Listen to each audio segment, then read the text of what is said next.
पुणे शहर महाराष्ट्राची सांस्कृतिक राजधानी, विद्येचं माहेरघर आणि IT हब म्हणून ओळखलं जाणारं शहर. मात्र गेल्या काही दिवसांमध्ये याच पुण्याची ओळख एका धक्कादायक कारणाने होतीये. 1 मे ते 22 मे 2026 या केवळ 22 दिवसांच्या काळात पुणे शहर आणि परिसरातून तब्बल 123 महिला आणि अल्पवयीन मुली या बेपत्ता झाल्यात. दिवसाला सरासरी 5 ते 6 महिला बेपत्ता होणं ही बाब केवळ पुण्यासाठीच नाही तर संपूर्ण राज्याच्या कायदा आणि सुव्यवस्थेसाठी एक धोक्याची घंटा मानली जाते. पण या सगळ्याबाबत आकडेवारी काय सांगते, या घटनांमागील कारणं काय आहेत आणि पोलीस प्रशासनासमोर काय आव्हानं आहेत तेच आजच्या या व्हिडिओतून समजून घेऊयात.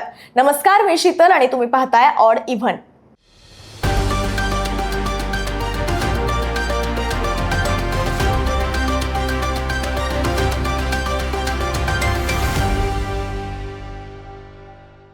पुणे शहरात मे महिन्याच्या सुरुवातीच्या 22 दिवसांमध्ये बेपत्ता महिलांच्या घटनांमध्ये ही झालेली वाढ केवळ आकड्यांची बाब नाहीये, तर कायदा, सुव्यवस्था, सामाजिक सुरक्षितता आणि कुटुंबासमोर उभं राहिलेलं गंभीर आव्हान आहे. गुन्हे आणि गुन्हेगार ट्रॅकिंग नेटवर्किंग प्रणाली म्हणजेच CCTNS मधून समोर आलेल्या आकडेवारीनुसार 1 मे ते 22 मे या अवघ्या 22 दिवसांच्या कालावधीत तब्बल 123 महिलांची बेपत्ता म्हणून नोंद झाली आहे. विशेष म्हणजे या प्रकरणांमध्ये अल्पवयीन मुलींचं प्रमाण हे जास्त असल्यानं पोलिसांसह पालकांमध्ये सुद्धा भीतीचं वातावरण निर्माण झालंय. या आकडेवारीमुळे महिलांच्या सुरक्षेचा प्रश्न पुन्हा एकदा ऐरणीवर आलाय. बेपत्ता झालेल्यांमध्ये काही शाळा कॉलेजेसमध्ये शिकणाऱ्या मुली आहेत, तर काही कामानिमित्त घराबाहेर पडलेल्या तरुणी असल्याचं प्राथमिक तपासात समोर आलंय. अनेक प्रकरणांमध्ये घरच्यांशी किरकोळ वाद, सोशल मीडियावरील ओळखी, प्रेमसंबंध, मानसिक तणाव, ऑनलाईन फसवणूक किंवा नोकरीच्या आमिषाला बळी पडण्याची शक्यता असल्याचं सांगण्यात येत आहे. पोलीस प्रशासनाच्या माहितीनुसार अनेक मुली मोबाईल बंद करून घरातून निघून जात असल्यानं त्यांचा शोध घेणं हे कठीण होतं. तर काही प्रकरणांमध्ये मानवी तस्करी, जबरदस्तीचे संबंध किंवा सायबरचा वापर झाल्याची शक्यता नाकारता येत नसल्यानं तपास यंत्रणा या अधिक सतर्क झाल्यात. यामुळे शहरातील विविध पोलीस ठाण्यांना विशेष सूचना देण्यात आल्या असून CCTV फुटेज, मोबाईल लोकेशन आणि सोशल मीडिया अकाउंटची तपासणी ही केली जाते. यामध्ये धक्कादायक बाब म्हणजे मागे सांगितल्याप्रमाणे बेपत्ता होण्यामध्ये अल्पवयीन मुलींची वाढती संख्या. तज्ज्ञांच्या मते सोशल मीडियाचा अनियंत्रित वापर, ऑनलाईन मैत्री, रील्स आणि व्हर्च्युअल जगाचं आकर्षण यामुळे अनेक किशोरवयीन मुली भावनिक निर्णय घेत आहेत. काही मुली घरातील तणाव किंवा अभ्यासाच्या दबावामुळे सुद्धा घर सोडत असल्याचं निरीक्षण हे नोंदवलं जात आहे. दरम्यान या वाढत्या घटनांचे राजकीय वर्तुळातही पडसाद उमटतात. विरोधकांनी सुद्धा राज्य सरकार आणि पोलीस प्रशासनावर प्रश्नचिन्ह उपस्थित करायला सुरुवात केली आहे. स्मार्ट सिटी म्हणून ओळखल्या जाणाऱ्या पुण्यात महिला सुरक्षित नसतील तर सामान्य नागरिकांनी विश्वास कोणावर ठेवायचा असा प्रश्न आता विचारला जातोय. पोलिसांनी नागरिकांना अफवांवर विश्वास न ठेवण्याचं आवाहन करत मुलांच्या वर्तणुकीतील बदल, सोशल मीडिया वापर आणि अचानक वाढलेली गुप्तता याकडे पालकांनी गांभीर्याने लक्ष द्यावं याची गरज असल्याचं सांगितलंय. तसंच कोणतीही संशयास्पद माहिती तात्काळ पोलिसांना देण्याचं आवाहन सुद्धा करण्यात आलंय. या घटनांकडे बारकाईने पाहिल्यास पुण्यातील काही विशिष्ट भाग हे हॉटस्पॉट म्हणून समोर येत आहेत. विशेषतः शहराच्या वेगाने विस्तारत असलेल्या उपनगरांमध्ये बेपत्ता महिलांच्या आणि अल्पवयीन मुलींच्या तक्रारी अधिक प्रमाणात नोंदवल्या जात आहेत. त्यामुळे केवळ कायदा सुव्यवस्थेचाच नाही तर शहरी नियोजन, सामाजिक सुरक्षा आणि स्थानिक पातळीवरील देखरेखीचा सुद्धा प्रश्न आता उपस्थित होतोय. धक्कादायक बाब म्हणजे फुरसुंगी या भागातून बेपत्ता होणाऱ्या महिलांची संख्या सर्वाधिक असल्याचं समोर आलंय. फुरसुंगी आणि आजूबाजूच्या भागात मोठ्या प्रमाणावर स्थलांतरित कुटुंब, कामगार वस्ती आणि झपाट्याने वाढणाऱ्या वसाहती आहेत. मात्र त्या तुलनेत सुरक्षा यंत्रणा, पोलिसांची गस्त आणि सामाजिक देखरेख पुरेशी नसल्याचं नागरिकांकडून सांगण्यात येत आहे. यासोबतच हडपसर आणि कोंढवा हे भाग सुद्धा या सगळ्याचं केंद्र ठरतायत. IT पार्क, हॉस्टेल्स, PG सुविधा, भाड्याने दिले जाणारे फ्लॅट्स आणि मोठ्या प्रमाणात बाहेरून येणारी लोक यामुळे या भागांची लोकसंख्या ही झपाट्याने वाढली आहे. पण या वाढीसोबतच सोशल नेटवर्किंग, अनोळखी संपर्क, नोकरीचे आमिष आणि ऑनलाईन फसवणुकीची प्रकरणं सुद्धा वाढत असल्याचं पोलिसांच्या प्राथमिक तपासातून समोर येत आहे. विशेषतः अल्पवयीन मुली सोशल मीडियाच्या माध्यमातून संपर्कात येऊन घर सोडण्याच्या घटनांमध्ये वाढ होत असल्याची ही भीती व्यक्त केली जाते. चंदननगर परिसरातून सुद्धा अनेक अल्पवयीन मुली बेपत्ता झाल्याच्या तक्रारी या समोर आल्याने नागरिकांमध्ये अस्वस्थता वाढली आहे. या भागात शिक्षणासाठी आणि नोकरीसाठी बाहेरून येणाऱ्या तरुण तरुणींची मोठी संख्या आहे. त्यामुळे पालकांपासून दूर राहणाऱ्या विद्यार्थिनी आणि नोकरदार नोकरदार महिलांची सुरक्षा हा इथला मोठा प्रश्न बनलाय। या संपूर्ण आकडेवारीकडे पाहिल्यानंतर एक गोष्ट स्पष्टपणे जाणवतीये, ती म्हणजे पुण्याची वेगाने वाढणारी उपनगरं आता असुरक्षिततेच्या सावटाखाली आहेत। शहराचा विस्तार वेगाने झालाय, लोकसंख्या वाढली आहे, नवीन टाउनशिप्स उभ्या राहिल्या, पण त्या वेगाने सुरक्षा व्यवस्था, महिला संरक्षण यंत्रणा आणि सामाजिक नियंत्रण यंत्रणा मजबूत झालेल्या नाहीयेत। आता या बेपत्ता महिला आणि अल्पवयीन मुलींसोबत नेमकं काय घडतं, तर यामध्ये सगळ्यात गंभीर आणि भीतीदायक शक्यता म्हणजे मानवी तस्करी।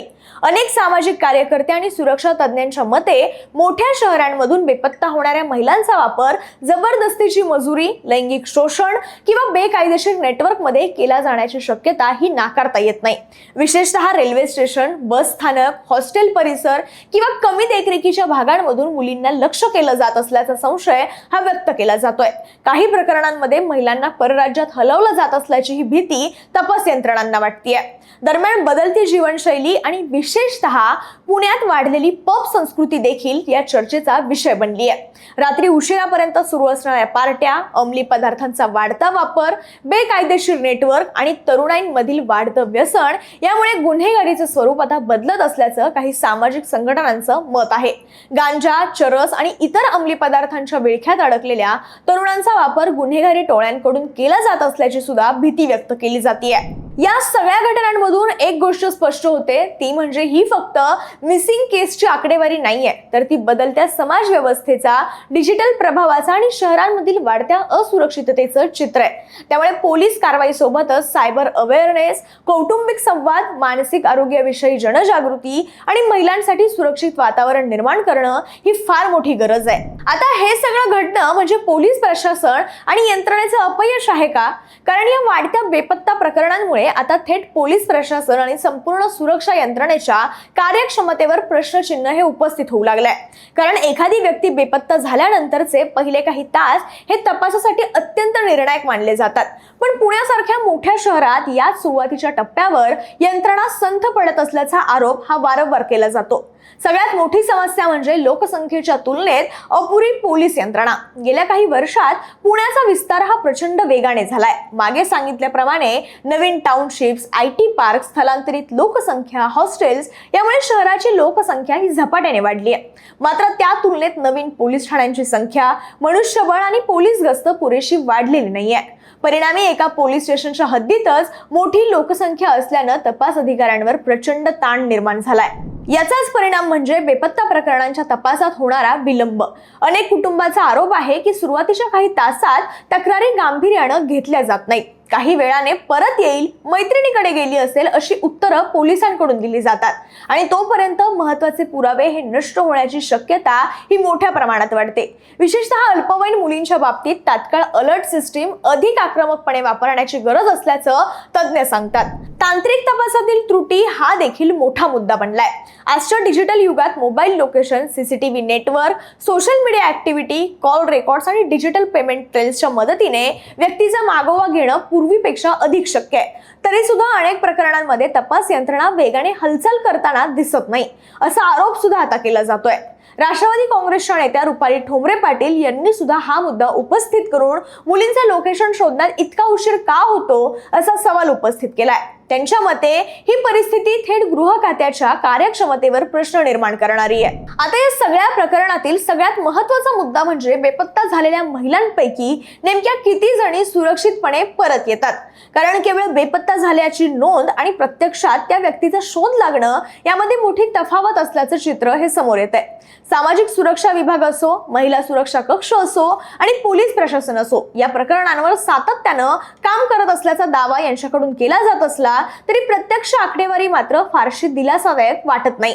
बेपत्ता होणाऱ्यांची संख्या ज्या वेगाने वाढतीये त्या तुलनेत सुखरूप शोध लागलेल्या महिलांची अधिकृत आणि पारदर्शक माहिती ही सार्वजनिकपणे सातत्यानं उपलब्ध होत नाही। विशेषतः अल्पवयीन मुलींच्या प्रकरणांमध्ये प्रत्येक तास हा महत्त्वाचा मानला जातो, कारण सुरुवातीचे 24 ते 48 तासात शोध लागल्यास मुलीला सुरक्षित परत आणण्याची शक्यता ही अधिक असते.